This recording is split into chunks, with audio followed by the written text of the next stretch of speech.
Recently, a video series went viral in which a professor takes on the subject of death, a mostly taboo topic in China. I have found that over the years, fewer and fewer students feel comfortable calling me Shelly. When I was young, it seemed to work. Now I'm gray and... However, this professor and his ideas received a great welcome, and he now has thousands of fans in China. The professor is Shelly Kagan, who graduated from Wesleyan University with a BA in philosophy and went on to get a PhD at Princeton University. Before taking a position at Yale, he taught at the University of Pittsburgh and at the University of Illinois at Chicago. In the spring of 2007, his Yale course on death was recorded for the online Open Yale courses, and his book, Death, is based on these lectures. Death is a taboo topic in China and many other countries. Although everybody knows we will ultimately die one day, we often live each day as if this were not true. Why do people avoid talking about death? In his Yale University course on the subject, Professor Shelly Kagan examines a number of issues that arise once we begin to reflect on our own mortality. And the course became hugely popular in China since it was offered for free online. How can thinking about dying change our life? To discuss the biggest ideas, life and death, I'm happy to be joined in the Beijing studio by Shelly Kagan, Clark Professor of Philosophy at Yale University. That's our topic. This is a dialogue. I'm Yang Rui.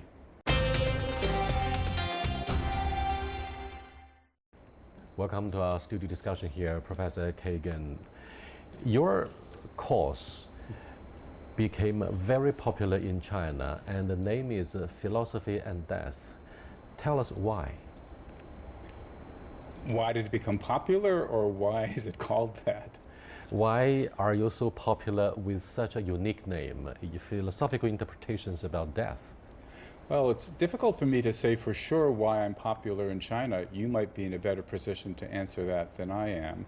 I do suspect that the topics that I talk about, what we can know or what we should believe about death and how that should affect the way we live our lives, these are questions that everybody thinks about at some time or the other in their life.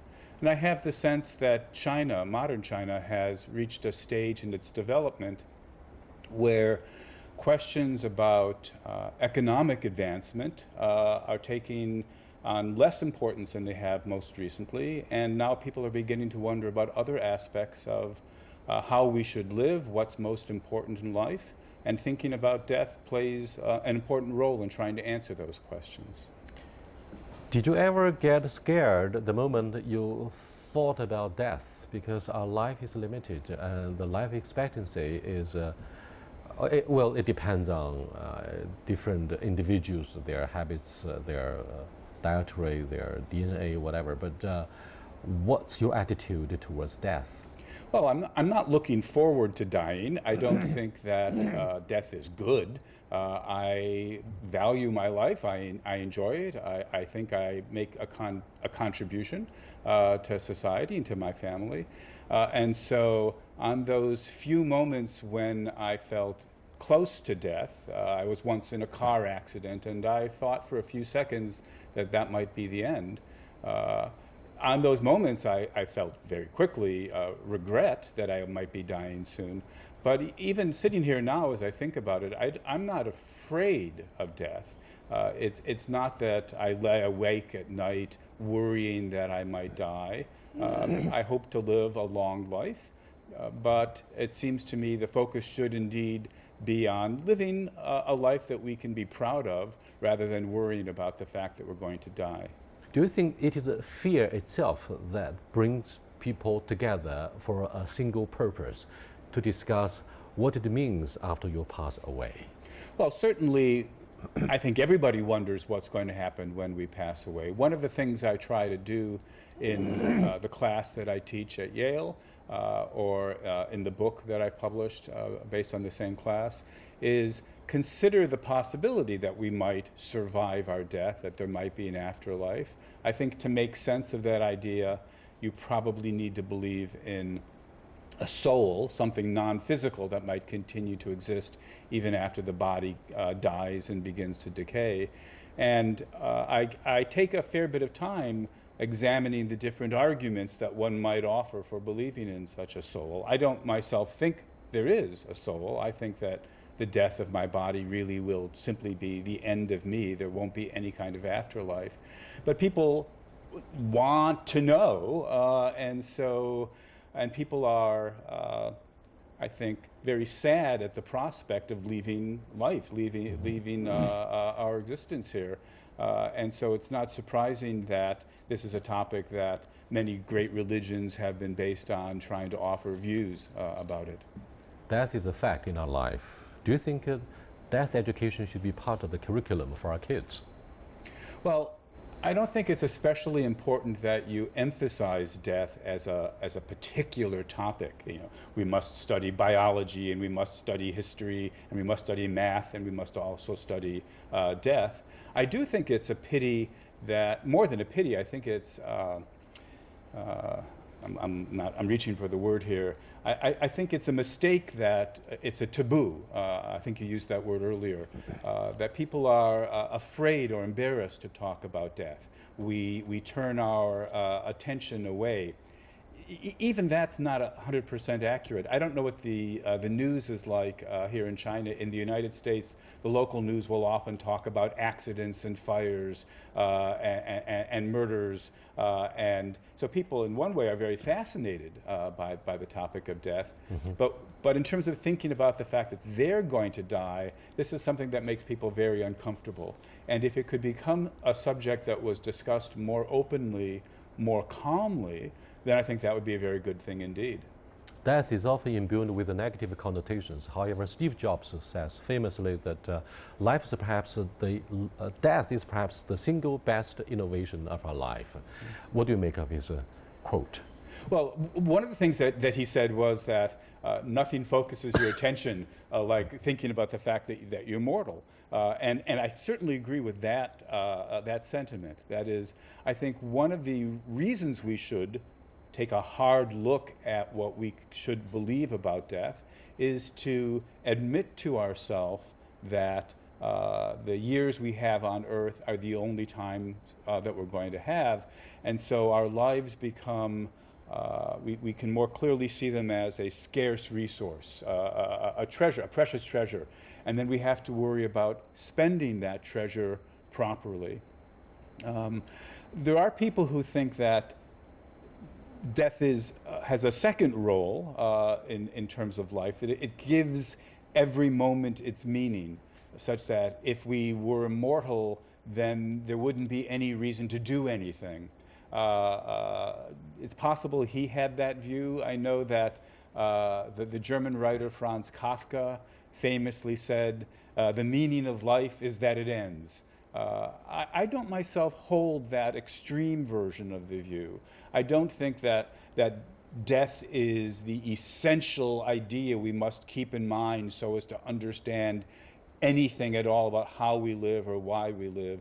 But for all that, I do think recognizing the fact that this life is the only life we have reinforces our recognition that we must pay a lot of attention to how we're spending it. And above all, we don't have a second chance if we die. Exactly. Therefore, the importance of legacy and the spirituality of someone who passes away might be something we take a second look at.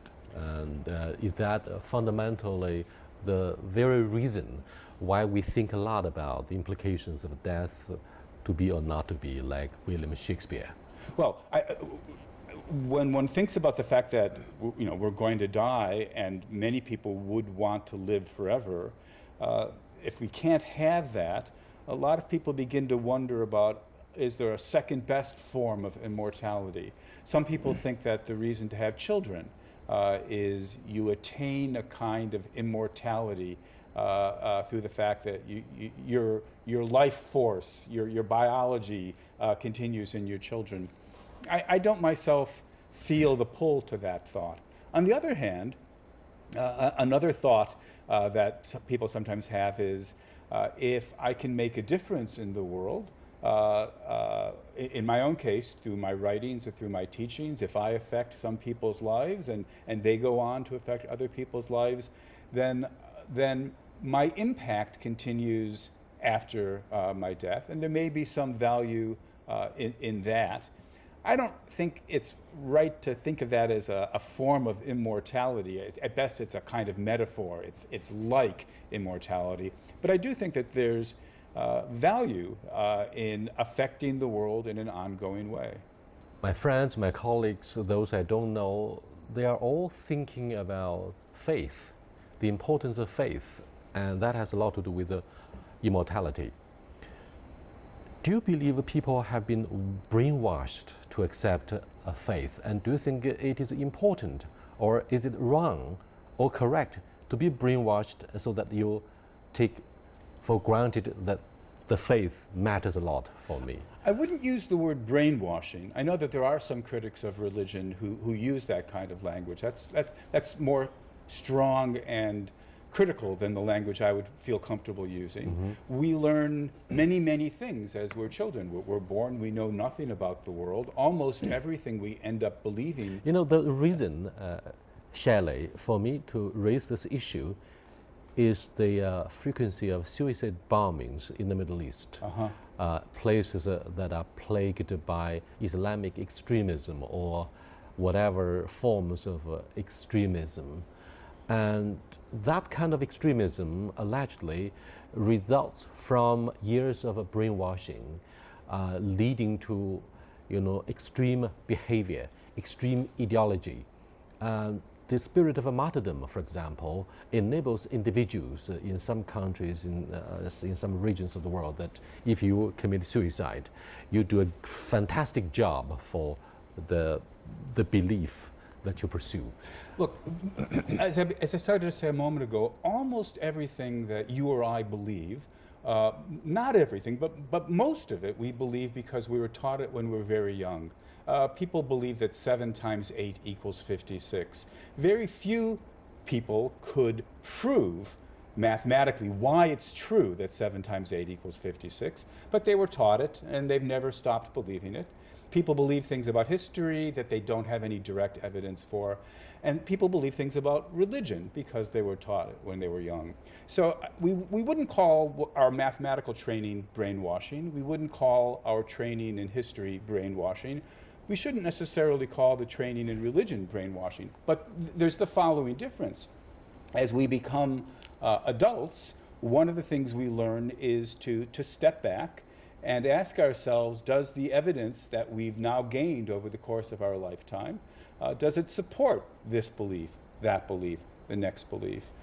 It is the case, I think, that for many religious beliefs, including some of the beliefs you mentioned a moment ago, that I think if you take a hard look at the evidence, you will decide that's not something that I should continue to believe after all. Karl Marx was quoted as saying that religion is opium of the people, but in translation, the Chinese scholars put it into religion is opium for the people. For means it's imposed on the people. It's not, it doesn't come from within. Mm-hmm. So it makes a sea difference, right? You see my point here? Yes. Therefore, I'd like to have your thoughts on why we should, we have to adopt a religion or a kind of a religious conviction. Well, first, one fascinating question. We're not living in the prehistoric age, right? Well, as you said, one question is, where did religion come from in the first place? And as you suggested, part of the, I think the best explanation is our need to understand and to explain things. The example that we live with of how things happen in the world is when I pound on the table, I made something happen, I pick up my coffee cup. And so when we see things happening in the world, it looks like there must be some agent, some individual that's causing it, or groups of individuals, and that may be one natural origin of belief in supernatural forces. Another thing that plays a role in it is there's a very strong human tendency to look at almost anything and see it as a face. You'll look at a bunch of dots and you'll see those dots are eyes, and so again there's a very innate tendency to look for persons, for agents where they may not be. All right, so there may be a lot of mythology behind religion. And it is indeed the case, I think, as Marx was suggesting, that one of the roles that religion has played is to, whether from within or imposed from without, whichever interpretation you go, it keeps people satisfied. If you can tell people that don't worry about the fact that you have it bad here, you'll get it better in the world to come, then that makes people more docile. And that I think is indeed a negative force that religion sometimes plays. But on the other hand, I am no foe of religion.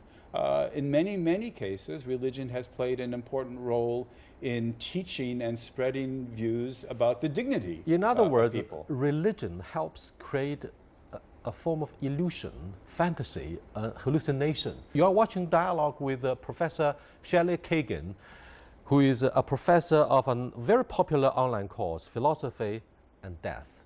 He is a huge star in China, enjoying a large following of thousands of fans because of very unique subject matter about death. We'll be back in a few minutes. Stay with us, please.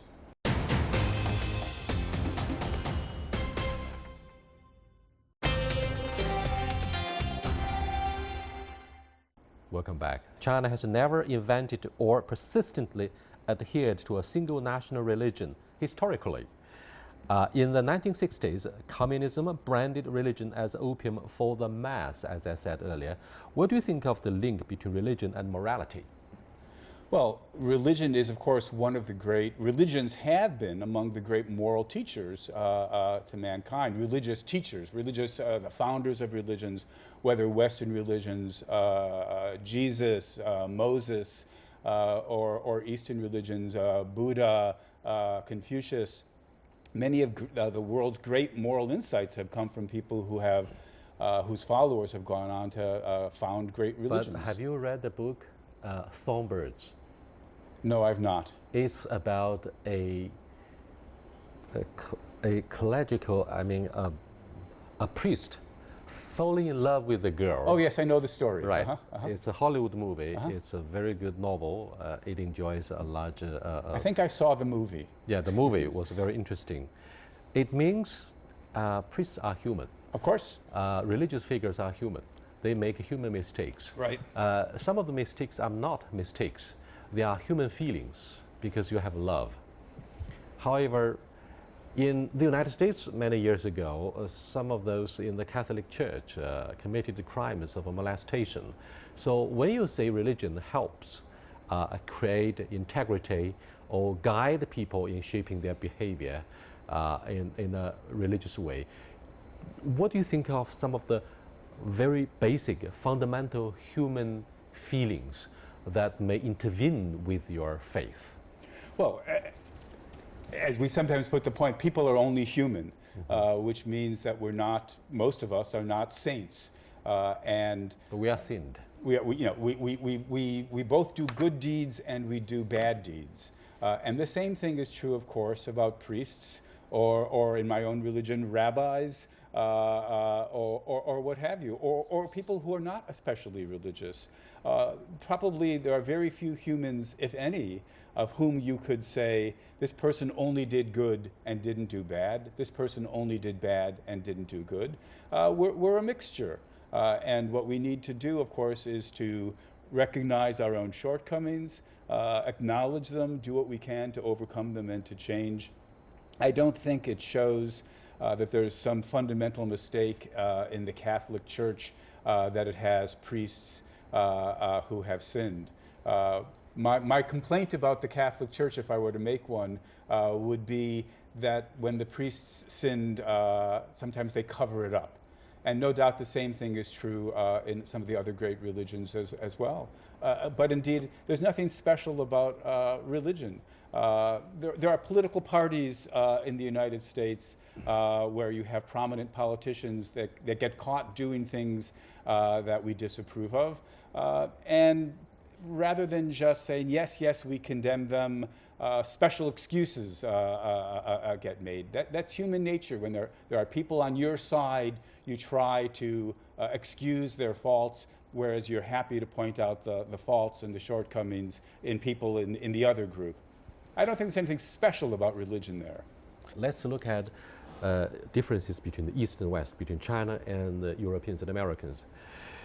We, Confucianism, this is, by the way, the mainstream belief shared by most of the Chinese here, say we trust the index of happiness in this life, not the afterlife.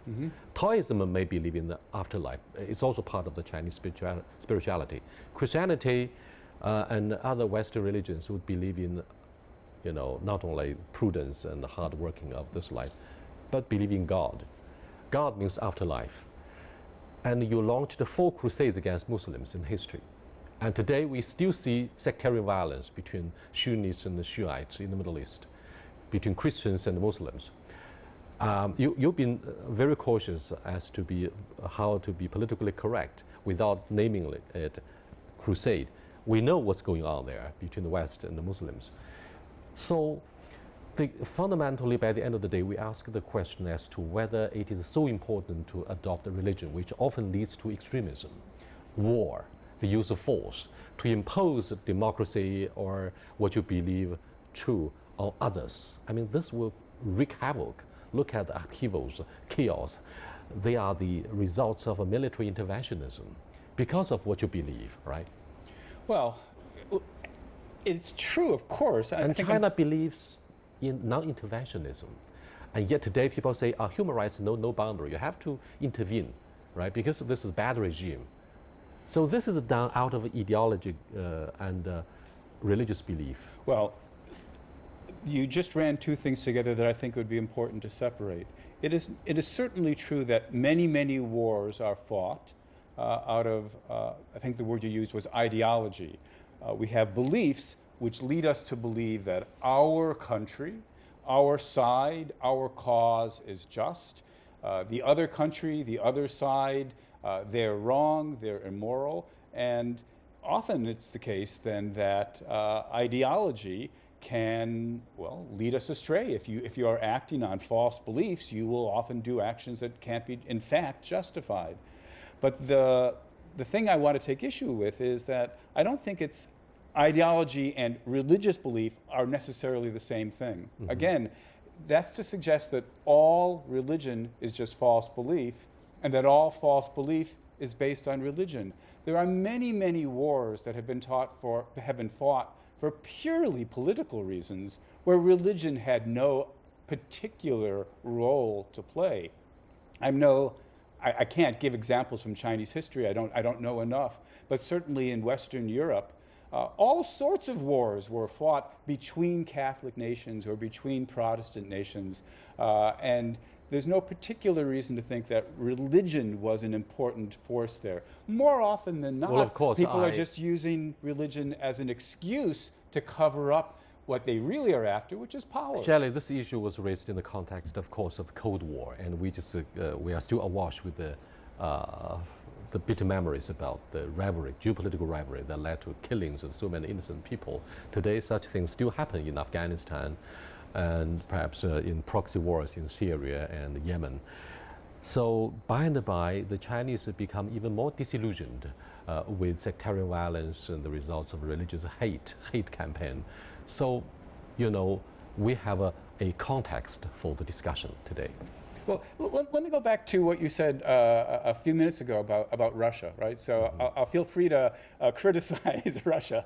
So Russia was officially atheist under the Soviet Union, officially an atheist country, but of course that didn't stop them from conquering Eastern and Central Europe and imposing Soviet political regimes friendly to the Soviet Union.